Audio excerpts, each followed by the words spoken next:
Hi everyone, I'm Candice, and today I'm here to talk about how languages empower us. But before I start talking about anything, I would like to do a quick experiment. In this experiment, I will want a few volunteers to give me some sentences in Chinese, and ChatGPT will be responsible for translating them into English. So now let's welcome ChatGPT in. Now, does anyone want to have a go and give me a Chinese sentence? Yes, I see a student over there. 我在3年级。 Okay, so now we'll try to see how the chatbot will respond. It seems that the ChatGPT has got this one correct. Does anyone else have a Chinese sentence? Okay, I see a student over there. 惠理学校的学生都是人才。 Now let's see what will happen. The students at Huili School are all talented. Okay, the ChatGPT has got this one correct. We have one more chance. Does anyone else want to try? I see a student over the back. Yes, can we hand her the microphone? 床头屋漏无干处，雨脚如麻未断绝。 Wow, that's quite a long sentence. Let's see what will happen. Okay, the ChatGPT has also generated a pretty long response. So this is an example from Ms. Yuan when she tries to translate. Anyway, the point that I'm trying to make here is that language models may be constrained in their ability to act as a translator. But what does this tell us as humans? For me, it reassures me by telling me that my experiences of exploring different languages and different cultures is still considered meaningful. But to further back up this statement, I would like to share a few personal experiences regarding my stories experimenting language. 2 years ago, during the waves of pandemic, a sudden quarantine granted me with an ideal opportunity to learn Korean all by myself. After 3 months of learning, surprisingly, I was able to read, listen, speak, and write at a basic conversational level. And this is the picture of me in front of the National Folk Museum of Korea, taken about 10 years ago. So what this experience has drove me to explore is the art of languages via several observations. In Chinese, Korean, and Japanese, the 3 East Asian languages that I'm the most familiar with, a common grammatical concept, also known as honorific, is involved. So this is when we have extra auxiliary words that are added to the end of a sentence to show respect and politeness. Particularly in Japanese and Korean, when you talk to strangers, your boss, your parents, or your grandparents, you need to add these extra components. Meanwhile, when you talk to your friends or siblings, it is okay to speak in what we call panmar in Korean. Now, let's take a look at this chart. For the word hello, without honorific, it says 안녕, but with honorific, it is 안녕하세요. And similarly, for the word sorry, without honorific, it says 미안해, but 죄송해요 with honorific. And there are many more variations. When you try to speak you can say 너 in a more casual way, or perhaps 당신 or 그대 if you want to express it more formally. Although informal and formal expressions are also differ in modern Chinese, but not to such a detailed extent or being paid such attention to. After talking about the art of languages, I'd like to talk about how languages behave under different cultural contexts. There's this word in Japanese called komorebi. It means beams of sunlight that streams through the gap of the leaves. Immediately, we can feel the romantic quality of the Japanese culture that is exposed. During spring and summer, komorebi is said to be frequent in any time between dawn and dusk.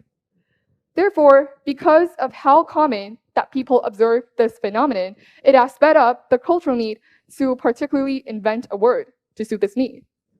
And let's see a second example.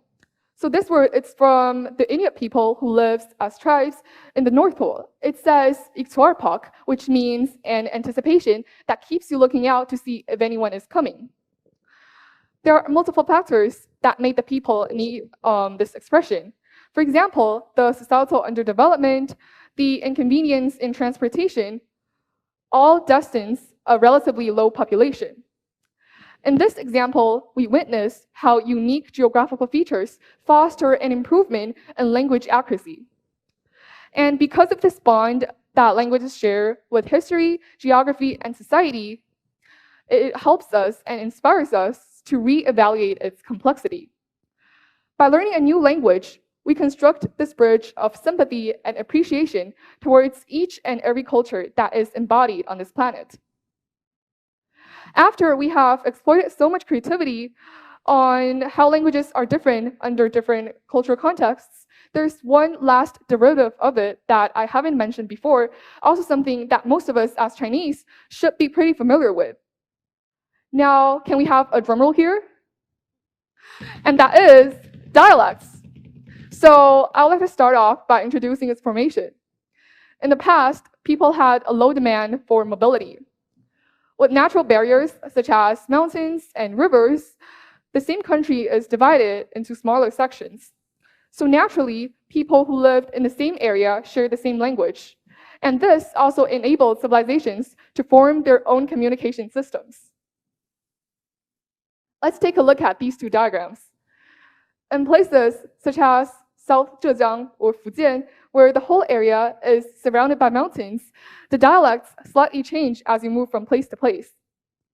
Meanwhile, in places such as Henan or Shandong, where flat terrains cover most of the land, the same dialect is shared amongst a much bigger population. So to further zoom in, I would like to introduce one dialect in specific, and it is the Wenzhou dialect. One feature that I identify from this dialect is how ancient a lot of its expressions are. Would anyone like to have a go and guess what these words shown on the screen means? Yes, I see someone in the second row. Can the usher hand him the microphone? It simply means like eating breakfast, eating lunch, and eating dinner. I know this because I am from Wenzhou as well. Well, that's a coincidence. Okay, so indeed that is the right answer. They respectively mean 吃早饭, 吃午饭, and 吃晚饭. So interestingly, the Wenzhou dialect replaced the use of nouns with imageries. Immediately, we are able to feel and picture how people in the past depended on nature to thrive. Now back to my examples. Dawn and dusk are both important times in a day that remind people of their routines. And this is one reason that the Wenzhou dialect has become so complicated. In the Second Sino-Japanese War, Chinese troops loved using Wenzhounese as their signalers.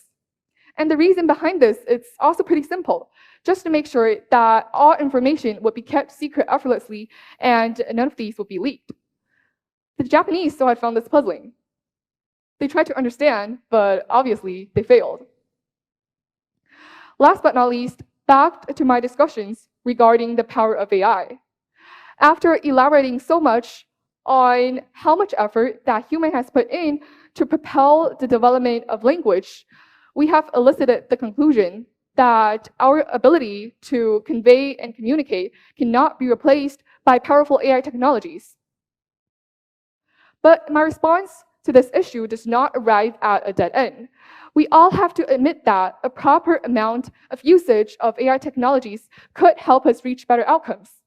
In fact, if you took a moment to actually stop and observe the pictures shown when I talked about the Japanese word komorebi and the Inuit word iksuarpak, you may have suspected that they are made with AI. And my answer to this question is yes. So in terms of how AI affects our verbal language, I believe that all these previous discussions wrap themselves up with the central idea that the creativity of AI and the intelligence of human brains could coexist, and they already are. To end the speech, I would like to share this quote that I also emphasize a lot with. It says, if you speak in his or her language, you speak to the heart. No matter if you're trying to exchange ideas or to form consensus, the warmth of languages always exceeds whatever the content that is that you're trying to express. No single culture is all bad, just as no single culture is perfect. For me, the intrinsic enjoyment that I perceive from language learning exceeds the actual role that it plays in my daily life. Learning a language is far more interesting than memorizing vocabulary. Each language represents its own unique mindset. And by learning that language, you're refreshed with a new perspective. Languages shape how you think. ultimately, they shape you as a person, as an individual. So if you came into this talk wondering about where the power of languages lie within, I hope that today's speech has provided you with some new inspirations. Thank you.